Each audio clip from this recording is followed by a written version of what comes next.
a long-term volunteer at the migrant camp. She's part of the group Calais Action. Caroline, thank you for joining us. What is your reaction to what has been taking place today?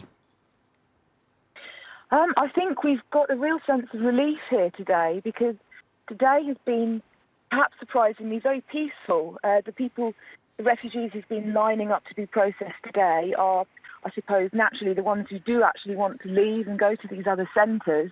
Therefore, they've been fairly relieved to get out of the squalid conditions of the camp.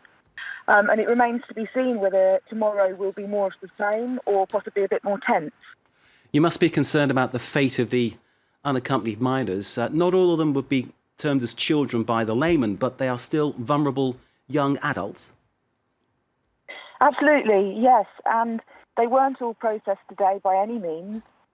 So some of them today left their shelters, packed up whatever belongings they have, went to be registered, and were then turned away and told to go back into the camp, potentially to shelters that had already been taken down.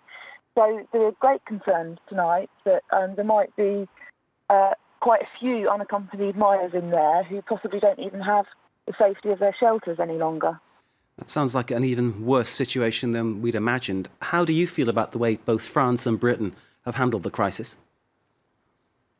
It's been chaotic, last minute.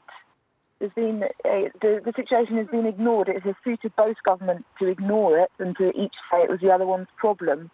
So that has obviously exacerbated the situation and created a scenario where it's got to this point of being so bad. Recently it was up to 10,000 people in the camp, and that's definitely due to neither government taking responsibility. Do you feel, Caroline, that moving the migrants to other centres in France is going to go anywhere towards solving the actual problem? It seems very unlikely. I think for those who have proper claims in the UK, and for those who really want to get to the UK and aren't going to claim asylum in France, then it seems likely that they will potentially leave those centres and head back towards Calais or some other port, just because there's no sense of a future or hope for them in other centres around France. They speak English, they have relatives in Britain, some of them even have jobs waiting for them in Britain. So naturally they're going to want to carry on trying to get to the UK. So that fear of camps immediately springing up in and around where there has already been this camp, that is a very real possibility, you feel? Definitely, yes. And it's visible here, the amount of DRS vans that are combing the area night and day, I suppose, to keep an eye on whether this is happening or not. It does seem likely that it will, possibly not in the actual centre of Calais or the immediate surroundings, but possibly a bit further afield, deeper into the countryside.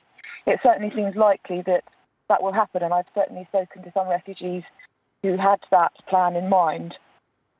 Caroline, you've been very analytical about this, but I can still hear in your voice a great deal of emotion. You've clearly seen and heard things during your time volunteering there that have touched you to the heart. Can you share some more of the stories that you've come across, some of the cases that maybe touch you and maybe are foremost in your mind right now?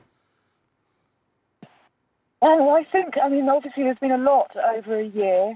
I think one of the things that shocked me most after I arrived over a year ago was, I was expecting to find a camp that had some refugees and some so-called economic migrants, but that wasn't what I found. Obviously, I built up relationships with these people, and what I found out is that they are actually refugees. They have scars to prove it. They have pictures of the bodies of their families on their phones, and the most harrowing stories. And I think all of those together will probably stay with me, for the rest of my life. Caroline Gregory of the Calais Action Group, thank you very much for joining us. Thank you for your time. Thank you.